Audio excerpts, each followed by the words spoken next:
तो दोस्तों सालार मूवी के कुछ ऐसे अनबिलीवेबल फैक्ट है जिसके बारे में आपको कुछ पता नहीं होगा, लेकिन फिर भी आपको पता नहीं है तो चलो मैं थोड़ा सा आपका दोस्त हूँ तो बता देता हूँ। क्योंकि सालार मूवी जब रिलीज हुई था उससे पहले तो इतना लोगों के अंदर क्रेज था कि क्या बताओ, और वो उसके बाद भी उसके साथ में जो डंकी था इसलिए थोड़ा बहुत वो लग रहा था कि डंके सारा बजट तोड़ गया है, सब बहुत सारा वो हुआ ये हुआ कि शो नहीं मिलेगी वो मिलेगी फिर मिलेंगे, फिर ये सब नॉर्थ में नहीं रिलीज हो गया, तो बहुत सब चल रहा है। तो मूवी का ज़्यादा टाइम नहीं लेते, थोड़ा मूवी के बारे में बताओ। जो हैदराबाद की जो रामोजी सिटी है उसमें 100 एकड़ का जो सेट था उसके अंदर सालार को शूटिंग किया गया था, और दूसरा जो है कि तेलंगाना में भी दूसरे शूट किया गया थे। और अभी बात करें सालार की मूवी के दूसरे पार्ट में, क्योंकि इस सालार की मूवी की जो स्क्रिप्ट है लोगों को मूवी से पहले ऐसा लग रहा था कि केजीएफ से एक लिंक करेंगे, ये सब जो पठान और सलमान की जो मूवी है सब जवान ववान को ज्वाइन किया गया, क्योंकि मूवी का जो बजट बढ़ाने के लिए, मूवी का जो क्रेज बढ़ाने के लिए लोग क्या क्या नहीं करते। लेकिन जो प्रशांत वर्मा है वो बहुत ही अच्छे और साफ किस्म के इंसान है, क्योंकि उसने के चाहते तो केजीएफ को ज्वाइन करके कुछ कर सकते, लेकिन उसने अलग ही कर दिया। क्योंकि केजीएफ मूवी का जो स्क्रिप्ट लिखा उससे पहले ही ऐसा बोला जा रहा है कि प्रशांत वर्मा ने जो सालार का जो स्क्रिप्ट है ना वो पहले से ही लिख रखा था, और अभी बाद में उसको क्या वो चाहते तो उससे लिंक कर सकते, लेकिन ऐसा किया नहीं क्योंकि वो बहुत ही अच्छे इंसान और अपने लोगों को उल्लू बनाने का काम नहीं करते। और बात करें हमें जो 300 से 400 बैकग्राउंड एक्टर के साथ तेलंगाना भी दूसरे सीन जो सालार के क्रिएट किए थे। और हमें यहाँ पे जो दिखाया गया है ना जो खानसार का जो वो शो है पूरा वो हवेली है,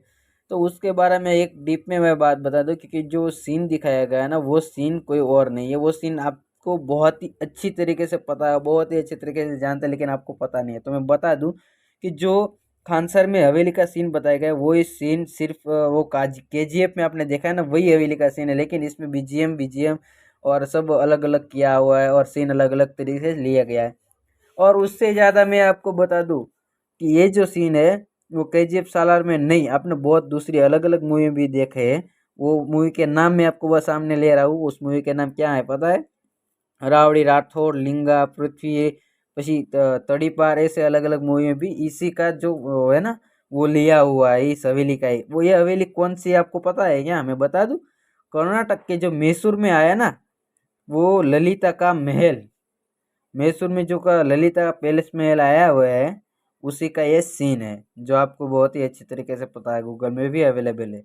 और इसमें थोड़ी सी दुख की बात ये है कि केजीएफ का जो ये जो सालार का एक्टिंग चल रहा था उसी बीच एक वैन का एक्सीडेंट हो गया, तो उसमें कुछ 6-7 लोगों को चोटें लगी थी। और दूसरा ये है बहुत बड़ी दुख की बात कि यहाँ पे हमारे जो सालार के यहाँ पे इतनी नहीं चलते, लेकिन वहां पर इतना पब्लिसिटी होता है, लोगों के दिल में बहुत प्यार है जो सालार के लिए। जब प्रभास डालने के लिए जब उसका बैनर लगा ना उसका एक फैन बहुत ही होश बहुत ही मौज से मतलब उत्साह में आकर चढ़ गया वो उसका बैनर लगाने के लिए ऊपर। जब ये लोहे के रोड पर जाता है तो उसको बहुत जोर से झटका लगता है, पावर करंट लगता है, तो वो नीचे गिर जाता है, वो उसकी मौत वहीं पर भी हो जाती है। और उसके फैमिली वाले भी वहां पर आ जाते हैं, क्योंकि कभी ना कभी मूवी ना मुंह के जब ऐसे पोस्टर वोस्टर लगाते हैं तब उसका स्वागत किया जाता है, तब कभी ना कभी ऐसा कुछ हादसा होते रहते हैं। लेकिन सालार के कुछ ऐसे अनबिलीवेबल फैक्ट ऐसे है कि जब अभी सालार मूवी की जो स्क्रिप्ट है ना वो पहले से लिखी थी, जो 6 घंटे की स्क्रिप्ट लिखी थी उसने,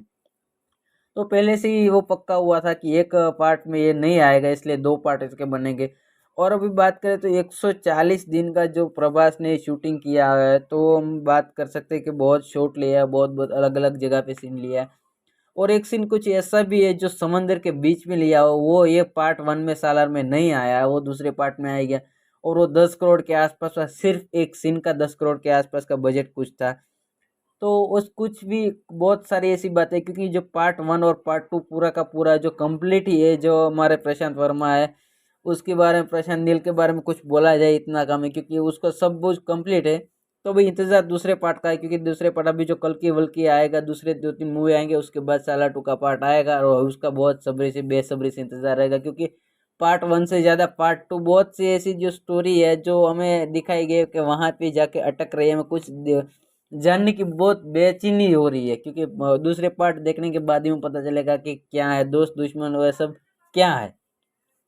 क्योंकि ये स्टोरी और ये मूवी के जो फैक्ट सुनकर आपको कैसा लगा, मूवी के बारे में क्या कहना, हमें कमेंट में जरूर बताएगा। आज की वीडियो में बस इतना ही।